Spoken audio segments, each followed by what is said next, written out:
Thought I would continue with a little photojournalism with a movie.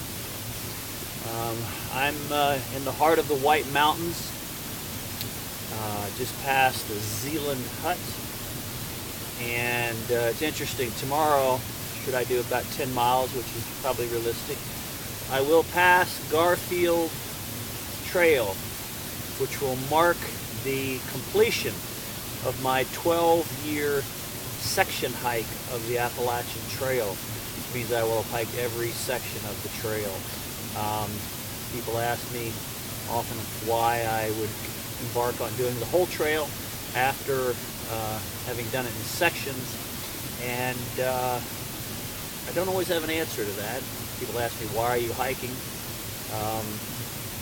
I've told them that in the last couple of years, both my parents have passed, all my sons are out of college, good jobs, paid for. I'm 55, and the timing was good. Pressure was up at school. Those are all external circumstances. I told a few people that I'm walking to forgive. I told that to a Christian man that gave me a hitchhike this morning, and he asked me, what are you doing, some type of penance all the way to Georgia? And that made me think. So I don't really know why yet, and that's okay. But the hike so far has been a trek. It has not been easy at all. The hike up Katahdin was glorious on a beautiful day, a fantastic start. Saw a moose the next morning. The stress in getting up here, or the excitement in getting up here, finishing school, packing up, getting everything in storage, separating a dating relationship, everything was busy, busy, busy. And when I got here, the magnitude of the difficulty of Maine was tough. Maine is the hardest state. Don't let anybody tell you that New Hampshire is the hardest. The analogy I came up with was that New Hampshire is like Apollo Creed in the Rocky movie. Big, dangerous, flashy. Storm can come up and lay you low. But Maine is like Rocky Balboa, man. Uppercuts to the gut, to the head, constant blows. You go up a mountain, it seems like forever. You get a beautiful peak, you go right down a steep decline. You go into a bog, walk that bog for a while, go up another mountain just the same. It's like it will wear you out. And it did. And somewhere along the line, in the hurry of dehydration, to get water quickly, I must have not filtered well enough, and I got Giardia, a stomach ailment, which is very difficult, in a place called Caratunk.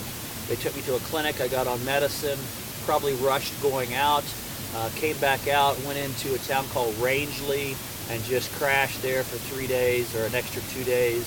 Got very good care from a place called the Farmhouse Hostel. Stacy and Shane and their 4 kids. Very much enjoyed meeting their 4 kids there.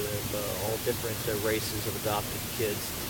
One really bright autistic girl named Halen that I enjoyed working with or talking to, and a little boy named Seth helped me. Wanted to make a cross. I wanted to make a cross to wear, and there weren't any in the stores, so I made some out of some scraps, so some screws and some fishing line, and definitely an old rugged cross. So I continued 3 very slow days, like 8 miles. I think 8 miles with the backpack on is probably not slow for most people. But I did 3 days, 8 miles, 9 miles each, to a place called Andover. And the people there at Andover, when they saw me come into their hostel, they said, they didn't say it as blunt as that, but basically they said, you look like crap.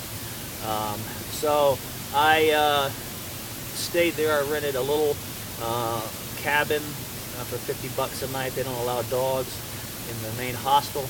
Nice and quiet. And I did something called slack packing, where I leave my big heavy pack and I go do 10-mile sections with just a day pack with water and some snacks to give myself a break. So I felt better leaving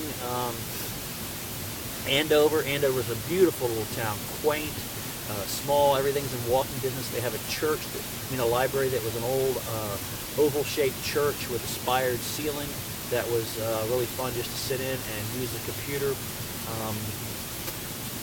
I started a blog, if you don't know. It's www.4words2000miles.weebly.com, but I've been enjoying blogging when I get a chance in town. After that, after Andover, the next step was Gorham. I got into Gorham, and whatever this thing is giardia, fatigue, dehydration, Maine kicking my butt. I just kind of crashed, and I was there 3 days. Went out to the trailhead to hike and just felt so weak and so bad. I said, this is a really bad idea, and I went to the hospital again and just stayed there 3 more days. And the hikers were very supportive, saying, hey man, Maine is hard, Maine is tough, it's a long journey, Georgia's a long way, take your time, take a week, take it 2 weeks, go get good food. And they're very supportive when I was feeling pretty low there. After I was in Gorham, I went out and did the 3-day, well, some people do it in a 1-day slack pack, some people do it in 2. I did it in 3 just to be easy. 21-mile Wildcat Mountain range, perfect weather. I really had no problems with weather to speak of at all. And did that, came back into Gorham, and I was, feeling tired, but feeling good too, excited that I'd made that 3, nervous about the fatigue coming back, and so I took a day, a 0 day, what we call I guess I got in at like noon and then took the rest of the day off. I was going to take another day off and just make sure and rest, but the weather forecast said the next 3 days on Mount Washington were clear and sunny, and that mountain defeated me last year, so I was just bound to get out there. So I just told the lady I'm not staying another night. I canceled my reservation and just booked it on out to the trailhead. And when you get into the Gulf Western wilderness, which is Mount Washington, they stopped giving white blazes to marquees. You just have to know the trails by your book. And it's easy to get lost. I hiked about an hour and a half, 2 hours on this one trail. I just got this sinking feeling that I was on the wrong trail. Started getting fatigued again. Oh gosh, it's not going to work. Mount Washington's going to kick my butt again. And I just stopped and had a Snickers bar and prayed that God would give me a sign. And I heard a voice and another voice, and Petey started barking, and a young couple came along and said, yes, you are on the right trail, you're on the AT, you're heading towards Mount Washington. So that boosted my spirits. They told me, be sure to stay on the Osgood cutoff, and I heard that. And then I got to the Osgood cutoff, and the trail said, the sign said Osgood cutoff right, straight ahead, direct trail to Madison Spring Hut. And I was like, well, that's not the AT, but I really don't care. If this is shorter, I'm taking it. So I took it. And I learned to be careful the definition of direct, because the AT looped around wide and went up the mountain at a less of a descent, high descent, but less of a descent.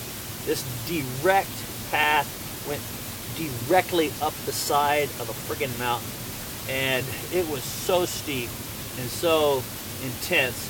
I just felt like oh my gosh, I've done it again. And then there was just ran into two guys that were climbing these cliffs ahead of me. They were like maybe 22, 23, and gave us some camaraderie to get to the top together. But man, it was an intense climb to get up to the tree line, above the tree line at the Madison Spring Hut. When we got to the hut, some of the people that worked there were laughing when we told them that we took the direct path, because that's an intense journey. They don't allow dogs at the hut, so we had to hike down a 0.6 miles off of the mountain to go to this campsite where it was just packed with people. Not a tent site left. We had to actually make some for people and squeeze in. So got back up in the morning, went back up, and did the climb to Mount Washington, which once you got up there wasn't all that hard. It was long, but because it was above the tree line on the ridge line. Beautiful views, lots of people, and when I finally got to Mount Washington, I'm really tired and really worn out, and it's just like boom, you're from in wilderness to a zoo. You got kids of 20, 30 kids streaming down from Mount Washington on day hikes.